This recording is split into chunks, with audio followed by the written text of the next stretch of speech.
Alrighty, good afternoon, everyone. This is the Orange County Education and Economic Development Committee meeting for Monday, September 15th, 4 p.m. I ask that, let's see, I ask you please silence your cell phones and any electronic devices that you may have. A copy of the agenda for this meeting can be found on the county website under the tab for the legislature. And at this time, I would ask that you please rise for the Pledge of Allegiance.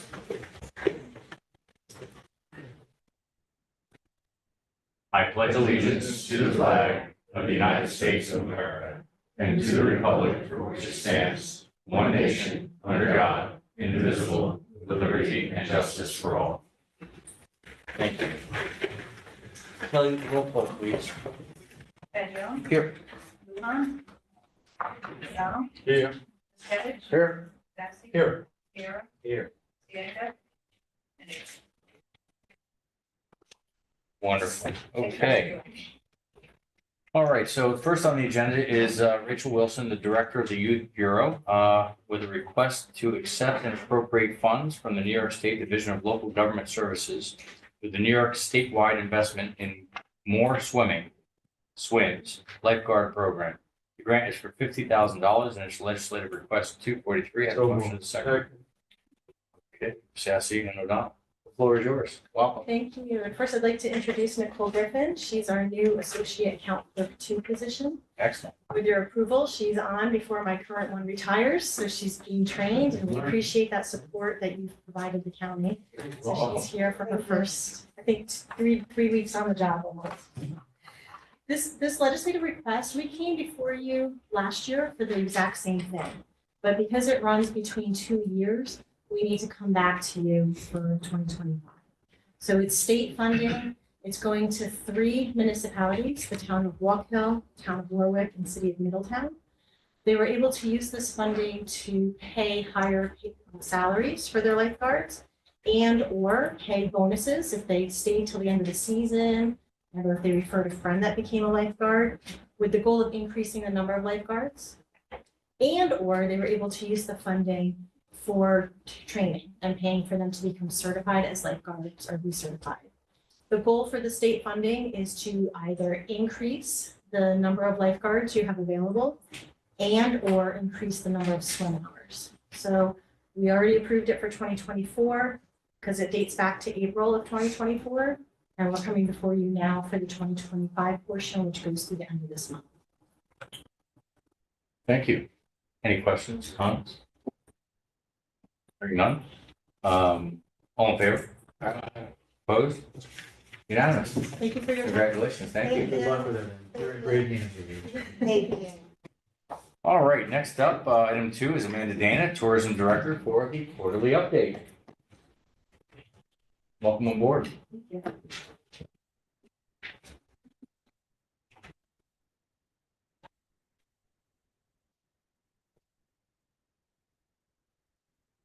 So eventually someday we'll be able to play videos. The games? No, not like this, but commercials and latest and greatest advertising. So, Excellent. thank you for having me. So first and foremost, who can recognize where that picture is taken? A farm. Oh, very good. It is a farm, you're right. Get better. It's on. Come on. You know it? 17K, Where is it? just outside of Montgomery. Yeah, it's Warwick. Oh, Warwick. It's Warwick, yeah. Is that Belleville? That's outside. Now Buckbee's. That's our correct.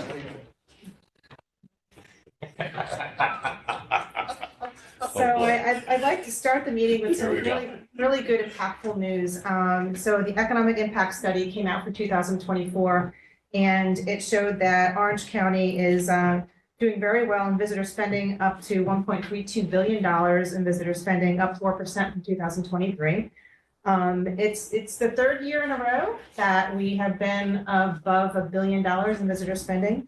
And I don't think that's going away anytime soon. So the 2 big things I like to stress about the visitor impact study is that we support 13,700 jobs in 2024 in the hospitality industry. That's a 16.8% increase from 2023. So the industry as a whole is growing.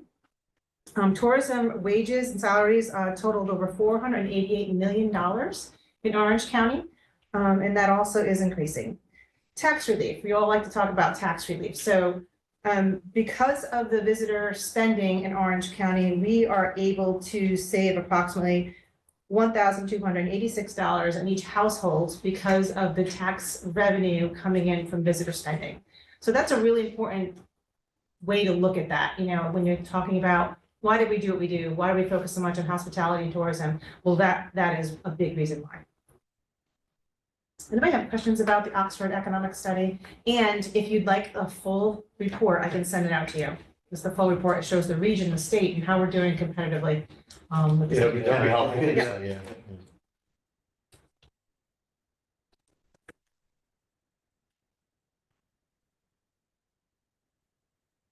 So social media growth, we have identified many meetings in front of you that one of the strongest ways that people are finding places to visit, destinations to go to is social media. Our growth has been very strong. We set a goal for us in the beginning of the year that we hope to be over 20,000 followers for Instagram in this case. We're at about 23,000 right now, so we're exceeding that, which is great. So social is, again, 79% of people, when they say they want to go visit somewhere, they're going on social media first. So we want to be on top of that. So that's why we've been spending so much time and resources in social media. And this is a really good fun fact for you. If you think about Orange County, we are garnering almost 1 million visits, 1 million views every 30 days on Instagram. So think about reaching an audience. That's 1 million views every 30 days on Instagram. So that's a really great stat to have. We're reaching a lot of folks and a lot of different demographics. More importantly, those that are coming here to spend money, which is why we're here, right?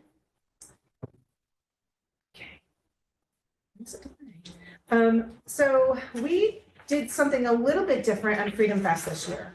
We decided to really come in and focus on some areas so that we can garner more folks coming to our Freedom Fest. Who was at Freedom Fest this year? You were. Did you notice an uptick in the crowd? Yes. Yeah, I absolutely did Big too, time. as well. And to the tune of probably over 4,000 people were there. And I have to say that we did a lot of work in that, my team did. They did a reel of what you need to know before you go kind of thing, and that got a ton of activations and a ton of actions in that. We also did a first time Spanish translation. So we did a Spanish translation marketing so that folks could understand what's going on there, and that was really well receptive. And we did this kids zone. We always had a fun little area for kids, but we're really focused in on a kids zone. We made some signage, and we had the introduction of Hudson the Hound. So it brought a lot more families there. So I really think that was a total success. We hope to continue that next year, although it was a lot of work, right? It was That a whole event lot of was a work. success. Yeah, a lot of work for, especially in the kids zone and work with the mosaics and the magician and all this stuff. It's a lot of labor, but it did work out well. So I'm happy about that. We also like to talk about accessible travel, and it's a demographic that we are focusing on. And we're so proud to tell you that we're working with Wheel the World. And we're getting our properties ready to be a designated Wheel the World provider property. And we are doing that. As just a stat for you, $58.2 billion are spent in the travel industry in accessible travel. And we are getting our properties up and ready to make sure that we can serve this population. And it's worked out really well. So we started that a couple of months ago, and we're real happy to be working with Wheel the World. Any questions about that? So that's an education for our properties, and we get them designated as well. I'm just really happy to see it. So this is kind of fun. FAM tours. I'm going through this quickly, but FAM tours, I believe everyone knows what a FAM tour is when we are attracting either tour operators for those group tours or travel writers here. A FAM tour comes in and they want to experience Orange County, and they're going to tell their sphere of influence, or they're going to get groups ready to come here, or establish an article. You remember Nat Geo last year was here, and they did a great article on Orange County. This is what we try to do to get more exposure for Orange County. And we have a lot of them this fall. So just to go through a few of them, we just finished one in August, a historical FAM tour. And if you can look over to see Rachel and Jolene on the right side, sometimes it's not always sunshine and roses. Sometimes we do have rain days when we go out on FAM tours.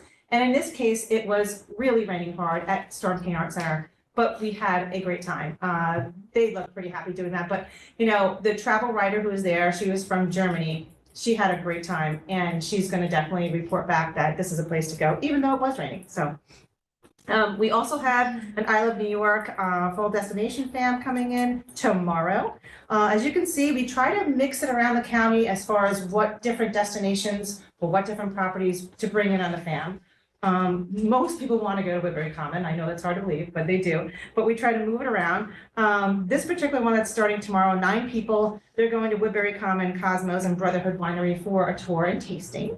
I Love New York America 250th, that is going on, I believe, next month.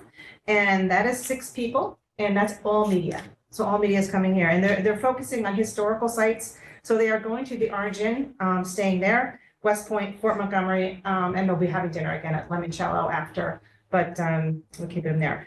Orange and Rockland Fam Tour, we are working with Rockland County, probably sometime this year. This fam tour would actually be a tour that we're going to develop a product for the group travel trade. So what's that mean? That means when people go to, say, a travel agent and they want to say, you know, Lower Hudson Valley wine and spirits travel tour. I'm working with Rockland County, we're doing it together. So that'll be something we put out there next summer. And that's actually a product we use.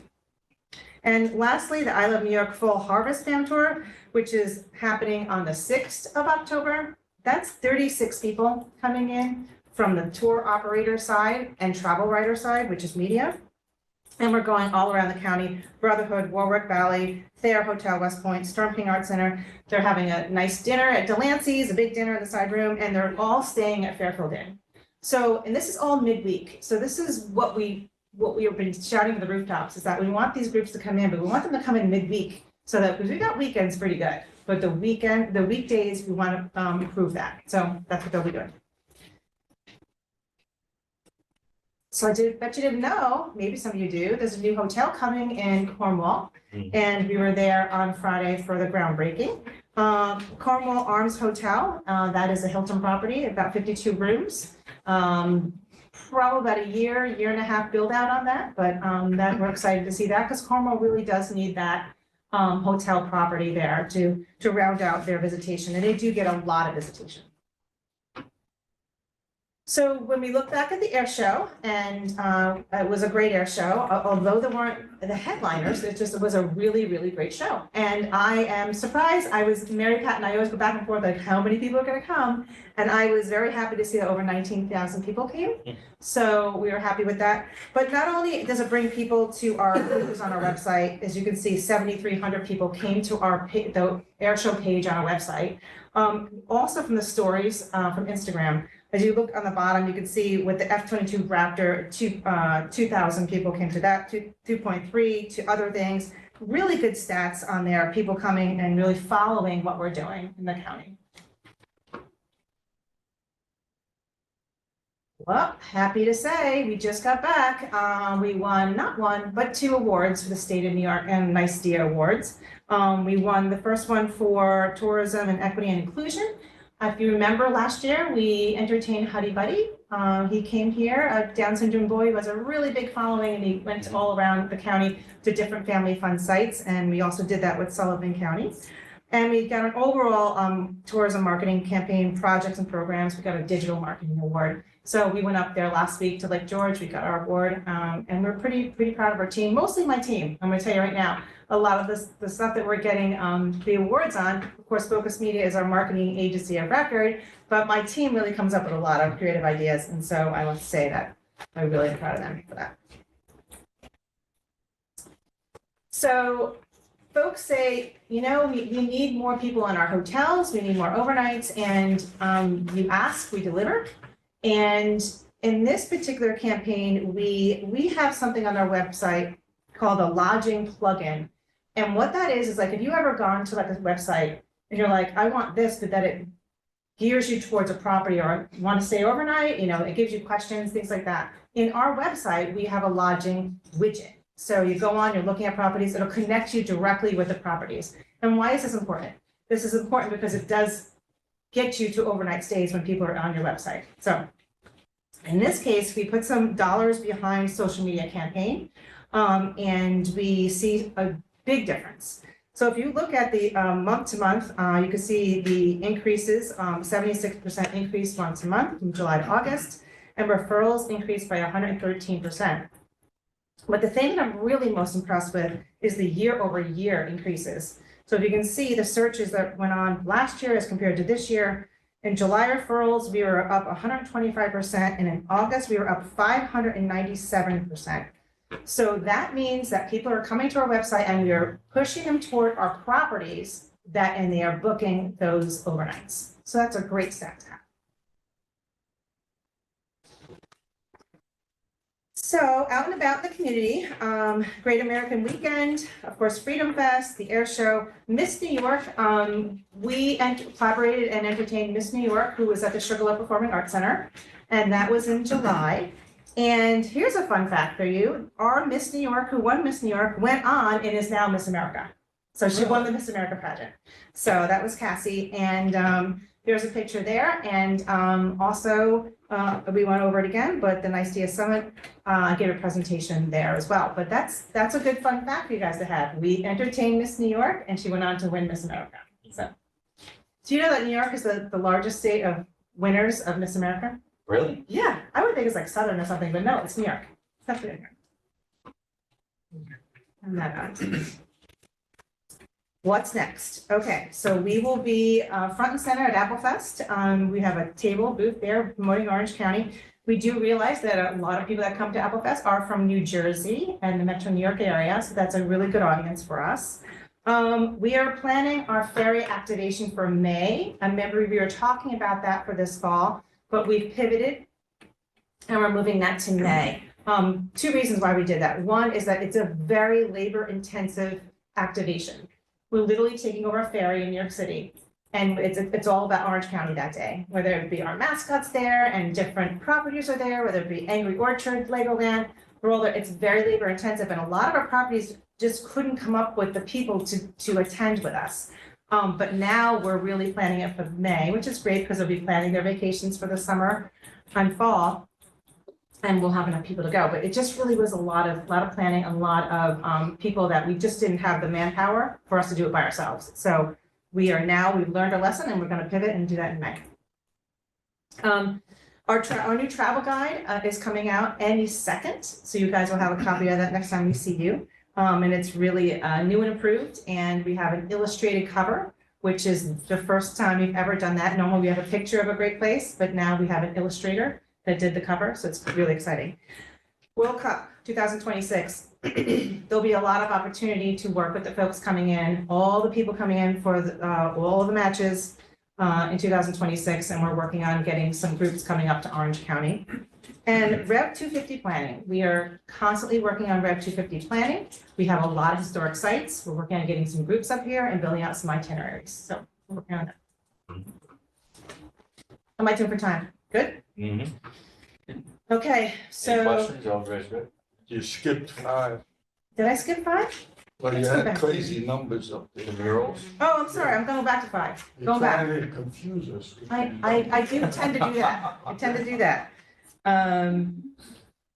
Murals. We are happy to announce that we do have an artist that has been selected to do a mural in the city of Newburgh. And we're working on that project right now. It is our hopes we'll finish that project by the end of the year. And next year we'll move it around the county. So it'll be in Newburgh this year. It'll be somewhere else next year. So hopefully our goal is to have these beautiful murals so that we'll bring more tourists in and take pictures in front of selfies, you name it. So, but thank you for that. Okay. Film. We are very, very, very, very busy. As you know, the tax credits for the film office, which really set us in high motion. We saw quite an uptick in filming requests, productions coming here, commercials coming here, series coming here, since the incentives were approved by the governor. And that was late spring. So since then, we've been incredibly busy. Just to go through this pretty quickly, I'm just going to make a blanket statement. We are working with 9, 10, 11 productions right now. And they're all over Orange County. we like to attract the series. So I said before, the series are what really generates a lot of income for our communities, and we do have one right now called Best Medicine. They have been here for a couple of months. They'll be here till December. Yes, and they've been in Cornwall, and they've been in Newburgh, and they've been all over, Walden, you name it, so they've been all over. They're anchored in Montgomery. So the new soundstage in Montgomery, which I'll get to, is where they're anchored, and they're all over the county. We've got Meteorite, a Canadian film, and Fast, Warner Brothers. We'll talk a little more about that, but that's a Taylor Sheridan production, and they have been here, and that's a feature film. They have been here filming. What's next? The Four Seasons, who were here last year, they've already put a hold on the stages for this year. They'll be moving in somewhere around November or December, which is great because we attracted a series and now we got them back, so which is a home run. The Christmas Affair, another Fox and Choice Films production. They will be here as well for a few months, and usually they want to wrap by the end of the year, so they're quick. But lots of fun. So just some projects to look for. I believe you may have known that Jimmy Fallon was here at Stewart, and he was filming On Brand. And that's going to be his series coming up soon. I think it'll be on September 30th. There is a movie coming out for preparation for Next Life. That was filmed a couple of years ago at our jail, at Orange County Jail. Most of the scenes were there, and that'll be coming out. It came out actually on Apple. Marty Supreme, which is an A24, Timothy Chalamet. That is coming out Christmas Day. That was filmed a lot in Warwick. So I did talk about the Fast, and there's just looking at some of the celebrities there. There's really top talent in this, and they were all over our county, and it was really great to work with them. And they work with a lot of our caterers. They work with United Rentals. They work with a lot of some sanitation companies to do a lot of work here. So just proving you that it really is a huge economic impact when these films are in town. So these young ladies were our interns for the summer, and they were fantastic. I have to give a shout out to the County of Orange for putting this in place. We worked with these two very talented young ladies who are film majors in college, and they were fantastic. I did ask them, I said, would you come back to work? And they said, absolutely. So that's mission accomplished. And what's next for us? AFM is a conference that Nora and I are going to in LA.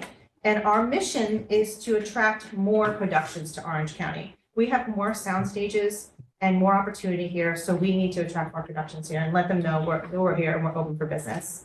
Couple things, Sugarloaf Film Festival, September 26th, 28th. And basically we're going to be working real hard to bring back some productions after the November.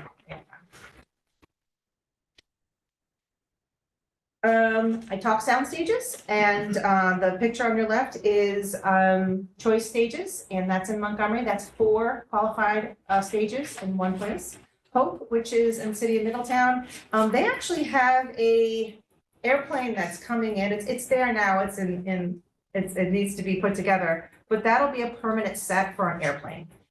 We had one in Ombre Stages a long time ago. I don't know if you remember that.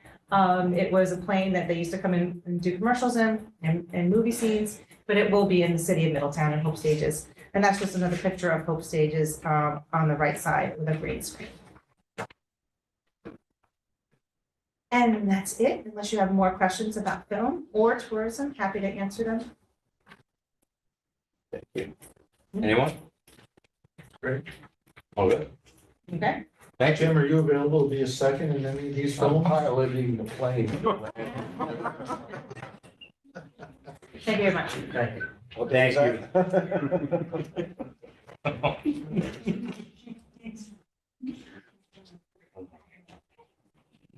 Like I'm hosting Saturday Night Live.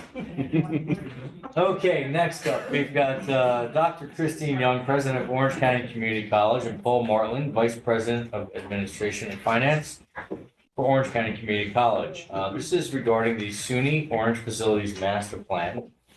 Very happy to have this here today so we can all see the great things that they've been doing for the last year or so in this master plan. And this presentation is by Tenny Kisakio. AIA of JMZ Architects. That's perfect. So welcome. Happy to have you here, and I can't wait to see this presentation for everyone. Great, thank you, Chairman Nuda, and clearly I don't have to clear up the first thing, which is this is not Paul Martland. Today I and. said not as tall, but a little more hair. So today is,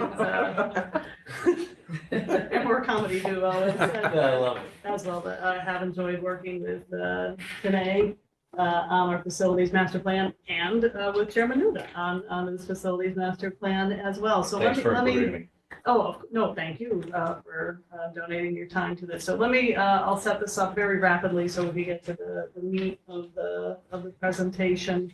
I have been at this job for 10 years, and this facility master plan actually represents the end of the cycle for me. And I mentioned this to represent my pride in what we bring to you today for your approval, underscoring you are not approving any particular project. You are not approving all of these projects. They would all come to you individually, of course. We're bringing to you a concept, and that's what I take pride in. Let me say for three different reasons. First, the comprehensiveness of the process, and you hear a little bit about this for the number of voices and data that went into this, and I know today will speak to that, starting with county involvement through your expert. In this, with Mr. Menuda's professional expertise and being chair of this committee, and also we'll hear about. Educated at SUNY Orange. And a graduate of SUNY Orange. But also we had representation from our foundation represented here, trustees represented here through Ellie Orange County Partnership. Oh my gosh, there's county record here as well. So Right. lots of voices in addition to students. So comprehensiveness, I would say there's innovation in this. I can now confirm enrollment is up again. So how is that happening, right? Innovation. And so that momentum, you'll see that vibe is spreaded through this plan. So how do you sustain that? How do you keep that going through our strategic plan? That's graded through. And then finally, though, what we want to hear most, it's a conservative plan. I can feel you leafing through this thing already. There's no new structures in this other than one maintenance shed, and that's 10 years out. That's not even in the first breath of this thing. It takes a look at the structures we have and how can we use them for that innovation that we want. So I am, this is a physical realization of what we're doing at the college. I couldn't be more excited. And to work with JMZ on this, and particularly today. And I'm grateful you've come here to explain this thing. It's a pleasure. And following on the heels of your tourism presentation, I'm thinking what an exciting time this is for Orange County. And certainly for the college too, celebrating 75 years of excellence. And so I'm here, my job today is to share with you how the college's sites and facilities could be renovated to support their strategic goals. As Chair Menudo mentioned, I am Tanae Casaccio. I am Managing Principal of JMZ Architects and Planners, and I'm very pleased to have your time today. Given the 30-minute timeline, we'll try to be as short as we can within that. We're just going to give you a quick overview of the planning process. It's the menu that's in front of you now. We'll talk briefly about the master plan framework and how closely the facilities master plan is tied to the college's strategic plan. We'll give you some examples of the master plan recommendations. So 2 priority projects in Middletown, 2 projects in Newburgh. There's a lot more where that came from, and there's detail available for that. But given the time frame, we're just going to highlight 2. You can get the flavor of what the recommendations are. We'll go over the cost summary and leave time for discussion. I say that it would be much more engaging for all of us if you ask your questions along the way, and if you're comfortable doing that, I'd be happy to pause and address any questions that you have. Just by way of background, my firm is focused exclusively on higher education planning and design. I've been doing this for almost 33 years, and in fact, cut my teeth on the 1996, at that time, Orange County Community College Facilities Master Plan. So I have a long history with the college. Since then, we have expanded into 16 states and worked for more than 100 colleges and universities. We always have a sweet spot in our hearts for community colleges, and for me personally, for SUNY Orange. A lot of the community colleges that we work with have multiple campuses, and they're facing some of the very same challenges that SUNY Orange is. So this is just by way to show you that we bring deep knowledge and a breadth of experience to our recommendations. A good facilities master plan answers 3 critical questions for an institution. Where is it now in terms of its academic programs, its facilities, its sites, its current utilization of what it has? Where does it want to be in the future? What is that vision? What are new programs that might be coming online? Where are we headed? And then, of course, how do we get there? This is a comprehensive plan. The steering committee and Dr. Young in particular were very clear with my team in the beginning of this assignment. They said this facilities master plan must be rooted in practical, implementable steps. It needs to be a realistic plan. We recognize that sometimes funding follows vision. This plan is largely focused on renovation, bringing the highest and best use to the facilities that the college already has, and in many ways, taking care of its house and getting things ready for another decade of success. As Dr. Young mentioned, it is important that the Orange County Legislature accept this plan and approve it in concept. That allows the college to go to the State University of New York, submit the plan, and get in line for funding. But any request for capital projects would come back to this committee, and you'd have an opportunity to really dig into the details. So the menu that's in front of you, the first 4 steps, so from left to right, those first 4 steps really do set the stage for where the institution is now. Site and facilities, space utilization, intensive campus engagement. We'll talk a little bit about that process and the folks that we listened to during the planning effort. The green in the center, steps 5 and 6, were about the future. Identifying the future space needs, what's necessary, what would have to change about the college's facilities to reflect its changing programs, and what priorities are in front of us. And then everything to the right of that is how we get there. So the vision for the future, the proposed plan, the capital projects, how do we implement them in a logical, cost-effective way? And here we are in step 10, which is report and presentation. This was a year-long process. It was guided by a diverse steering committee made up of representatives, including students. And as you've already heard, Legislator Menudo sat on that committee. As part of the planning process, we conducted a conditions assessment of all of the buildings that make up SUNY Orange. So we had architects, engineers, landscape architects, civil engineers, from roofs to basements, assessing basically the condition of what we have, independent of what it's being used for. So this helps us identify projects that, regardless of the offerings that the college has in terms of academic and workforce development programs, what would need to be done just to continue being very good stewards of the facilities that they already have. I say it's akin to, even if you don't renovate your kitchen at home, you still need to replace your roof, that sort of thing. So the orange boxes that are on this screen represent projects that the college was already well aware of and have been identified in their 6-year capital plan. Others are things that our team of consultants picked up, and all of these have been blended into our recommendations. It's sort of the trifecta when we can find facilities or site maintenance issue, a capital project, and an energy efficient project, something that we're doing to save on operating funds, or that we're doing to change a facility in response to a program.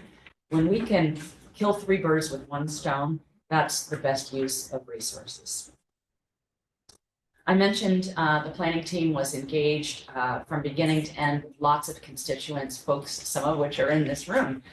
The college leadership team did an excellent job of guiding it. We talked with 185 students and community and campus leaders, representatives from really all areas of the institution. That doesn't mean that everyone got their way, but everyone got their say. Enrollment at community colleges across the country, it was disproportionately impacted by COVID. I think this is old news now. Everyone knows that the chart to the left is a picture that we've seen across the country. But starting with SUNY Orange's actual enrollment, when we began the assignment in fall of 2024, you can see where enrollment was. We projected out for 10 years because as enrollment grows, space may need to be changed to accommodate it. But I'm really pleased to say that the red dot is where fall 2025 enrollment actually is. So up 6%. This puts us on a nice trajectory if we were to link those lines and carry them out to a return to enrollment back in pre-COVID days in 2018. So really good news there. And that's credit. Credit in, yes, just credit. So development of this plan was done in parallel with the college's strategic plan. The college had a group of people working on the strategic plan, and we met with them throughout the process. At every turn, we were touching base and finding out where there were common threads between the strategic goals of the college and things we were hearing on the facilities side. So on the left are the guiding principles that the steering committee arrived at to guide our work before we even begin to put pen to paper or pencil to paper or, I don't know, fingers to keyboards. The master plan guiding principles, not surprisingly, start with students and giving them equal access to the college's resources, building community, engaging the community, connecting students to resources, optimizing the space that's already there. That is the most sustainable thing that we can do is revitalize buildings we already have and make them work for the next 20 to 30 years. And then reimagining the Newburgh campus as a dynamic hub for health professions, workforce, and degree pathways. On the right, you can see the strategic plan priority areas. And we've connected to show you that in so many cases of strategic plan priority tied to almost all of the master plan guiding principles. So before we discuss the proposed site plan, it's helpful to understand how the site plan was developed and how these concepts came to be and how closely tied they are with the strategic plan. So I'm going to walk you through the framework. This builds on academic communities that were already established by the college to create pathways for success for all students. So it begins with one college, one institution dedicated to student success. We know we have two campuses, one in Middletown, one in Newburgh. Very different campuses, although sharing the mission of the college. One more steeped in history and historic architecture, the other more contemporary and in an urban environment. So we have one college, two campuses, 5 neighborhoods. These neighborhoods formalize the Middletown campus by grouping academic and student life programs with similar focus. So nice synergies when we can put things together. The orange dots that you see in the diagram represent gateways to each neighborhood, and they tie back to the larger campus network. And you'll see these orange dots again in a few slides. The academic communities that were established by the college help guide students in their academic and career planning. The goal is to remove all barriers for students to achieve their goals, and giving them clear pathways to do that is very important. So each community will have a front door, if you will, that includes a community space and branding that says, this is the home for my program. So you can see titles like STEM, business, arts and media, and so on. So these 7 communities feed into the current academic programs that the college offers and shows how all of these things play into the one college concept. So the programs are listed by building in the Middletown campus. In most cases, such as things like dental hygiene and nursing, things that require a lot of investment in facilities, those things are going to stay where they are, and we'll cluster other things around them as they expand and grow. Other programs like computer science would be relocated and consolidated so that it brings better efficiency and aligns with other programs that are in other buildings. This is all keeping in mind that sharing resources and improving efficiencies are key to this project. Hey, can I just interrupt for one moment? Sure. Leslie O'Donnell has a question. So you're reading a lot this day and age with the trades, right? College isn't having these trades fit into that 7. You started some programs. Yes. Yeah. Right? Specifically, when you say trades, I want to make sure that we're talking the same language. Are you thinking of like construction or like advanced manufacturing? More construction, right? Plumbing, electricity. So honestly, with the existing spaces, trades does not jump out with the existing spaces. the way- What Yeah. programs have you started? What programs have we started? So that doesn't mean we couldn't do trades, right? But you're asking me now, what programs have we started? So recently, we've got like paramedic, we just announced this week. So there's a lot of medical assisting in that neighborhood. We were doing EMT. Oh, gosh. CBL. CBL has been started in the past year. Food tech, which ties nicely to the Right, film food industry. tech, hospitality, there's the relationship with Choice, like we've got a whole thing with Choice Films that's going, that ties back to our new media program. Those are just the. I thought you were doing something with the unions with Todd. There's been conversations, I think there's conversation about an apprenticeship, I don't know that that's been formalized yet, but that conversation Well, has that's what I started. thought. Mhm. Yeah, Right, so yeah. So some of You these, envision that yeah.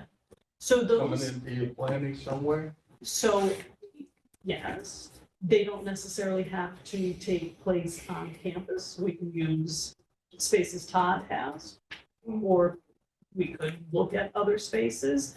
Both of these campuses frankly are a little bit landlocked, but that doesn't mean we don't do that. We did not identify any spaces, what you're Look looking at at that here. in this. Yeah. Okay.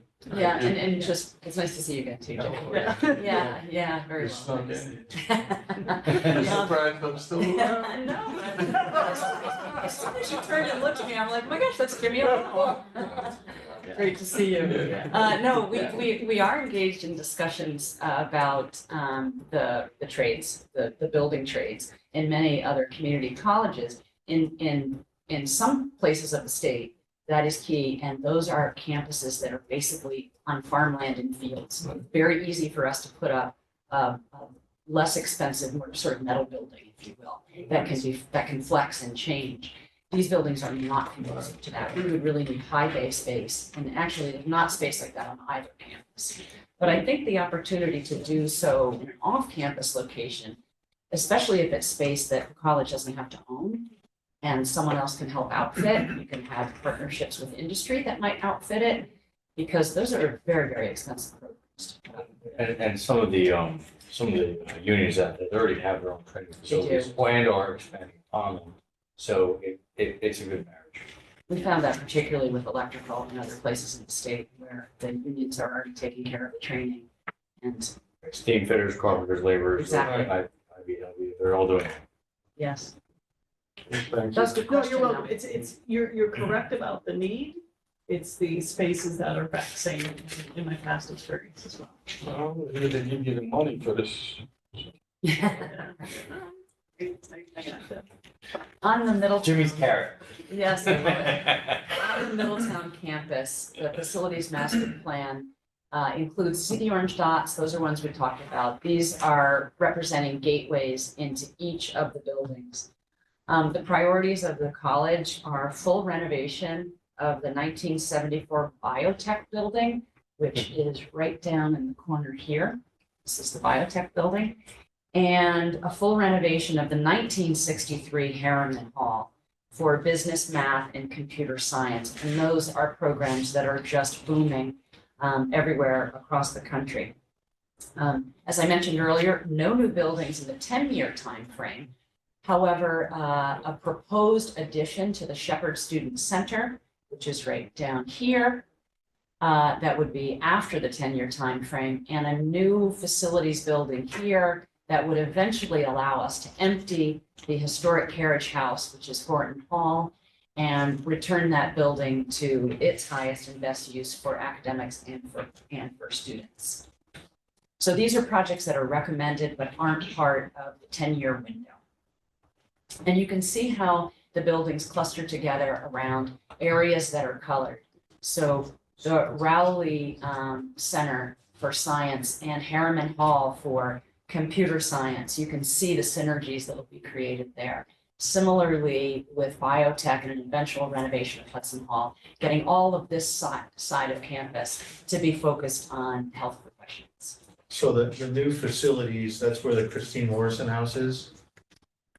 This is where Down at the bottom? yes, which will eventually be demolished. Okay. It is, And that's the only. has no utility for the college. Yeah, it's an old building, yeah, so it's only, that's the only land you really have. in- Exactly. So a detailed, well-orchestrated implementation plan, it's also in your handout, has been prepared. It shows how projects can be sequenced to minimize the need for swing space, to move departments ideally only once, and to address required facilities maintenance projects that would have to be done anyway. And you can see at the top, we've grouped them in 3 phases, generally 3-year phases, but we're counting 2025 as the start of phase 1 because the Kaplan Hall renovation for Rad Tech is already underway, and that project was funded without any request for capital from the county. This is a tool that the college can use going forward and will allow them to track progress on the plan and know that everything they do is investing in getting to the end game and not stranding investments by pulling something unnecessarily out of sequence. Here are just a few examples of the level of detail included in each master plan recommendation. So this is for the biotech building, largely untouched since 1974. This will be transformed into the home for health sciences, both credit and non-credit programs. You can see along the left-hand side, we've captured, I was talking about that trifecta. We capture exterior improvements that need to happen to the building, like replacing the windows and curtain wall system. Those are an energy efficiency improvement and can help lower operating costs over time. We identify enabling projects, what things need to happen upstream before we can get to this project. If there are any swing space needs, and the projects that we're rolling in from the college's 6-year capital plan. The other priority project on the Middletown campus is Harriman Hall, and that is renovating it so it can become the home for business, math, and computer science. You'll see the same sort of energy efficiency improvements along the left-hand side and how the building could be modified by programmatic areas. So you can see mathematics classrooms renovated to be right-sized for their section sizes with improved technology. Business on the middle level and the lower level transformed for computer science. So again, in combination with the adjacent Rowley Center, we would have STEM-focused facilities in this neighborhood of the campus. If we jump over to Newburgh for a quick second, these elements that are represented here would help connect the Kaplan Hall, which is just off the screen to the top, with the tower building on the lower part, where students now are traversing between the 2 buildings. The Maple building, which is occupied by a number of different tenants, non-college tenants, including college tenants. This would improve the experience for all visitors to the Newburgh campus. These elements were actually recommended as part of the 2007 capital improvements that we were involved with at the Newburgh campus. But funding was not available to accomplish the full vision, and we still feel that these improvements are both aesthetic and safety oriented and would really add to the sense of feeling like students are on a college campus. But as I mentioned, the college received a grant, the Mother Cabrini Health Foundation grant, to expand opportunities in the Newburgh campus. So the Rad Tech program will move from the biotech building in Middletown to the 2nd floor of Kaplan Hall. I know, Jimmy, hard to believe we have to renovate this building already, but we do need to keep it up to date and make sure it's responsive to the college's programs. And it's funded. What's that? And it's funded. Yes, and it's funded. So that's the beauty of that. In any case, this will give the program great visibility and allow for expansion when the future ultrasound program comes online, which is a high demand job. The tower building, the vacated space in the basement, which was a game room and a club room most currently, that would be renovated as needed to allow the food tech program to expand. It makes sense because there's a loading dock near here. There's a lot of reasons why food tech was located there. Instructional space in the second and third floors would be updated and technology would be improved there. And then the fourth floor, which wasn't touched back in 2007, 8, 9 as part of those capital projects, it would finally be reconfigured to house the SUNY Orange Plus program, the Youth Empowerment Program, Educational Partnerships, and EOP. So these are just 4 examples of the recommendations in the plan, and be happy to talk about any of the other ones that you might have an interest in. The recommendations are grouped and summarized into these 3 phases, with the long-range projects being captured so that if funding were to become available, it would allow the college to go back to SUNY to get their 50 cents on the dollar and to check the box saying that the project was indeed included in the facilities master plan. Long range, no institution completes all of the recommended projects in its facilities master plan. Of course, funding is often a challenge, but the college changes and evolves. That's the beauty of community colleges. They're agile, they can change and adapt when the needs of the workforce and the job market requires it. So this plan sets the college up for another decade of success. It will require investment. Some of those investments will be needed regardless of whether or not the college is reconfigured to support its programs. Can I, just a quick question, on these numbers, anytime we get involved with renovations, there's always discovered conditions and things of that nature. Yes. There's definitely, We have included in built here, in adequate contingencies, but I want to point out that these are all in 2025 dollars. They have not, so at the time of the capital project request, whatever year that is, they'll have to take the 2025 dollars, escalate them to the year of the request. That there's adequate funds. But if you funded the whole thing today and you could do it all in the next few years, this would represent the investment that would be necessary. thank you. We don't quite have 244 million. We're close, but we don't have that in the surplus. How much we have in surplus? 190? You only need 183 for the first 3 phases. That's it. And that's the whole. That's all. That's And the that's whole. the whole plan. Chairman That's it. Those numbers, is that the all-in numbers or is that the county share? Those are all in numbers, that's So complete, we're that looking at that 50%. includes contingency, does not include escalation, but includes contingencies, design fees, FF&E. So it's all in as best we can predict without escalation. And so the county would be eventually looking to fund half of that. What are we currently looking at escalation, 10, 15, 20% a year? Boy, it's been varying so much. I would not It's want to be a wild, cost yeah. estimator in this market. It's been challenging. But we've seen things settling down a little bit. You may have seen it in your work too. It's been So all over You know, the place. it used to be 3 to 4%, now 8 to 10 if you're lucky. Thanks. Okay, so we have discussion, more discussion. Excellent. Any questions, comments from the legislators? This. I always like to ask this question, how confident are you that our friends in the state will contribute? This is one place where they continue funding. Okay, Yeah, yeah. so pretty, yeah, as confident as I can be. Yeah, that they will, okay. And you had mentioned at one point 20 or 30 years, and you just said 10. So We if were- we were to go through all of this, I mean, the college is constantly evolving with programs, like Jim had mentioned, whether it's CDL or paramedics, I mean, they're really rolling with it, and, you know, like an old house, it needs repairs. Right. So if we were to get all of this done, would it take us out 20 years, you think? Or, I know you can't pinpoint exactly, but. That would be difficult to answer, but just as the college tracks its strategic plan, it should track the progress on its facilities master plan. And so every year we recommend that the college with Paul's help sit down and review what projects you've completed, what projects have maybe bubbled up to the surface, it's become more of a priority, and keep adjusting this. A good rule of thumb, though, is at the 5-year mark, gauge where you are, do a brief master plan update. So you don't have to go through all of the steps that are on this process, but do a brief update to retool the plan, to see where costs are, to see where costs have escalated to, and to see if the colleges has had any new programs that might need to be accommodated.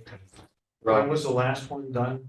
Last one's done 10 years ago. The last, okay. Yeah. Yeah, we did Yeah. we did one of those free We did one of touches. those Yeah. interim ones, but the last full effort was done 10 years ago. And frankly, I like the phrase, you carefully plan your work and then you faithfully work the plan. And the county has been very supportive of the college and has allowed that to happen. And that's where you've gotten the great facilities that you already have. I can tell you that from working at other community colleges across the country that sometimes I'm presenting the plan and $180 million is just in deferred maintenance. And that's not the case here. Yeah. The county has been generous and helped the college keep facilities up and be good stewards. Yeah, if you don't do that, it gets ridiculous. So a good example of what you're asking, Rob. So I was on a capital committee for Newburgh schools for the CTEC Center, and that was 2017. They're just building it now. And they did the same thing. It was 5 years in, all of a sudden the market went crazy with COVID numbers, et cetera. So they had to retool it and reconfigure, what needed to be done. So those are some standard things. Back then, just the high schools, that was $400,000 per month. Back then, yeah. So lots to do in the educational market for this. Who else had a question? So somebody's hand. Legislator Hines. Yeah, are you going to, or do you plan to say, if you want to be a nurse, you're going to Newburgh, if you want to be an architect, you're going to Middletown? Does this solve all that, or are we still bouncing back and forth for the I'm gonna let court? you Yeah, so, in a matter of speaking, we have been saying that for a long time because the Middletown campus just dwarfs Newburgh in so many ways. So we have about 41 associate degree programs right now. Only 7 of them have you ever been able to do soup to nuts in Newburgh. So part of our strategic planning in present tense is that it was a really, heartfelt, let's be honest with our students about what degrees do we have critical mass to do in Newburgh. And we started calling it like a 1+1, which is just kind of our own internal way of saying, let's commit for all 40 of these degrees. Any student in Newburgh, we're going to get you that first year in Newburgh, no problem. But then we're going to say, to finish this off, we're going to say you're going to need to go to Middletown now. And we're going to find you a way to get there, and we're going to be reliable in getting you there. And whenever we say, whatever associate degrees we commit to in Newburgh, you're going to be able to finish them. We're going to have a package of courses at a predictable time in predictable offerings that you're going to be able to see when you sign up. Here's when they are. You just got to be able to, get yourself here at these times, right? We're going to be honest dealers. So that's the partial answer. And what you see us pivoting toward now is where do we have space to expand? So Brad Tech was the first opportunity where we can expand that program by 50%. The demand on that program is, statistically speaking, even more than nursing. So we had the opportunity with the help of our foundation right here to hit that very, very quickly. We could do that in Newburgh, so expand that out, meet that need. But the square footage is in biotech.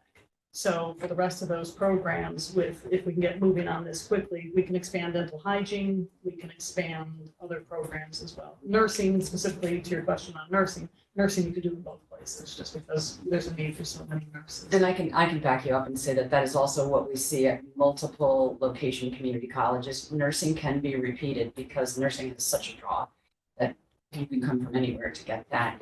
But there'll be critical decisions around, we're only going to do dental hygiene in one location. Because the cost of the facilities is just, it doesn't make sense to duplicate that. We can offer general education all over the place, but the specialized programs kind of need to make your mind up where the home base is going to be. and then try to cluster other things around it. Do we eventually need to evict tenants from the Maple Building for the college use? Or It's, I think there's a conversation to be had if the success in certain programs continue. With. Seems like an easy place to expand, that's all. Well, having been involved with the college in their planning since '96, I remember the Maple Building was on the plate when we did the expansion into Newburgh. And I think the long-range plan at that time was for the college to begin taking over floors of that building. I think I probably have studied that a few Yeah, I times. think I've seen your work. Yeah. But it just, it's gone another way.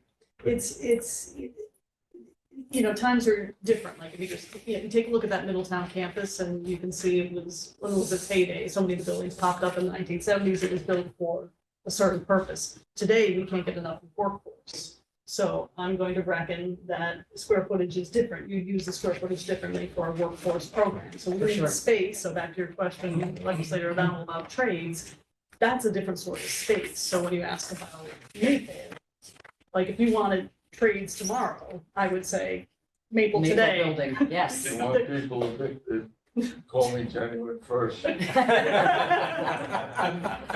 So it's depends on your question and your answer. That's something that you want square footage for. That's. In your analysis, do some of these buildings need to be knocked down and built new, or because you're talking renovation on everything?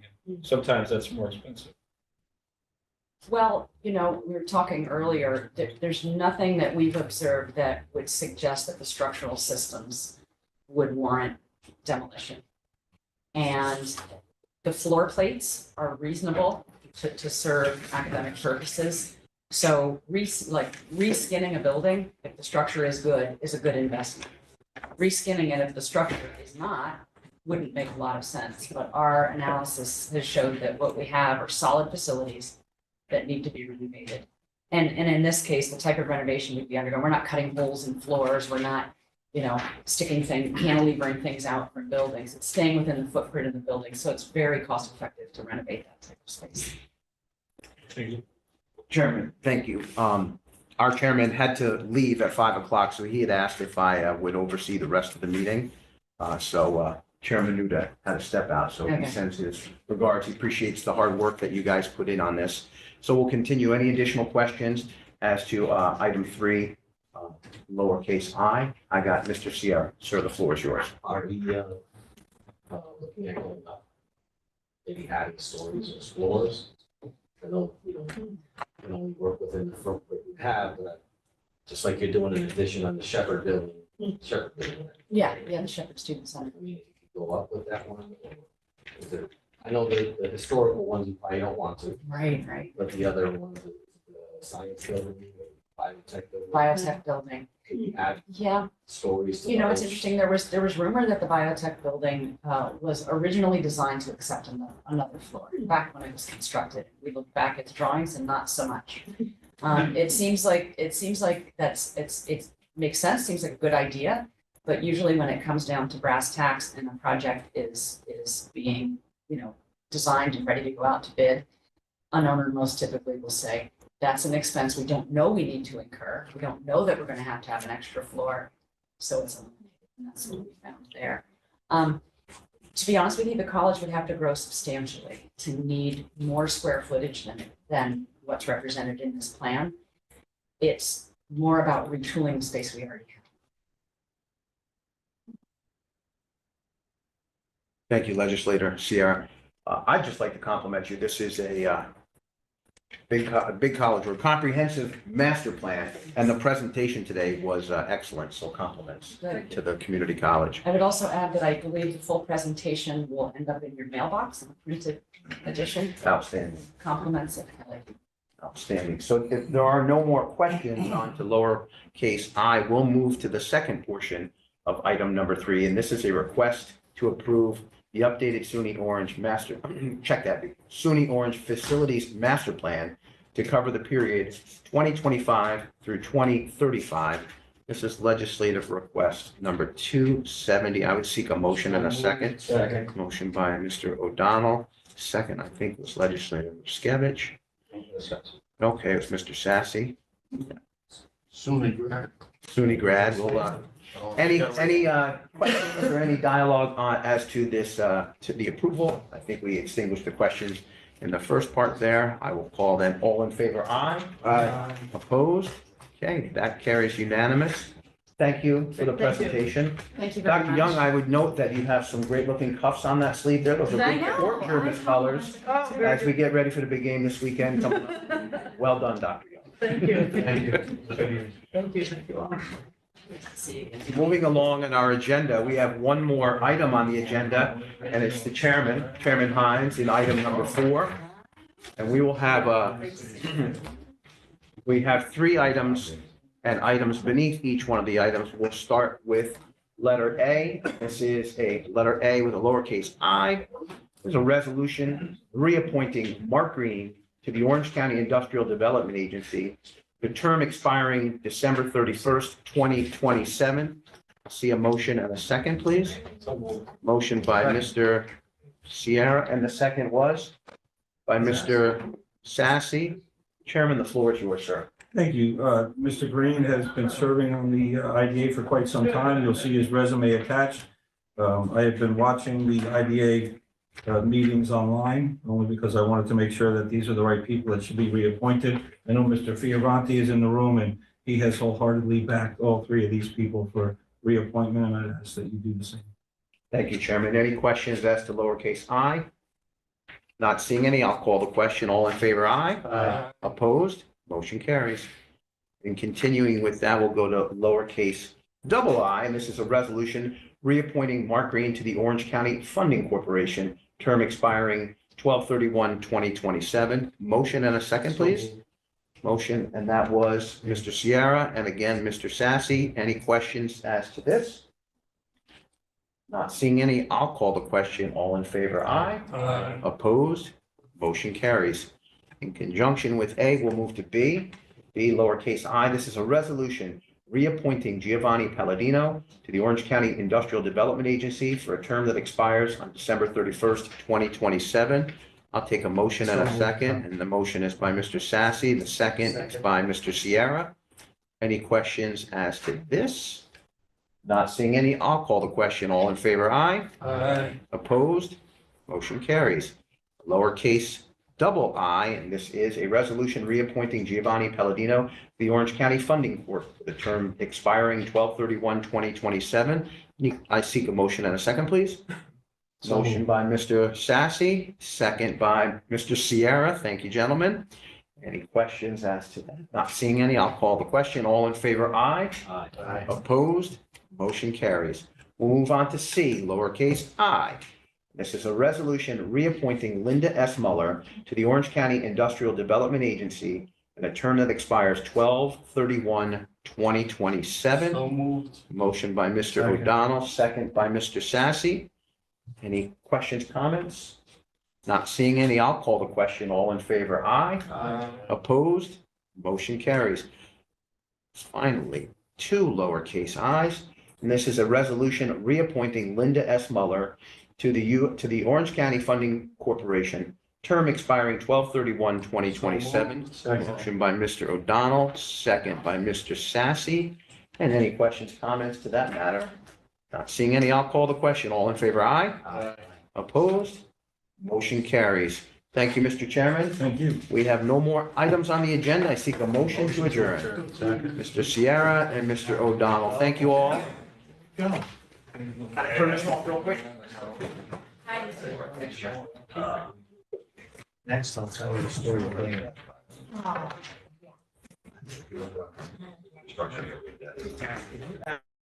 Oh.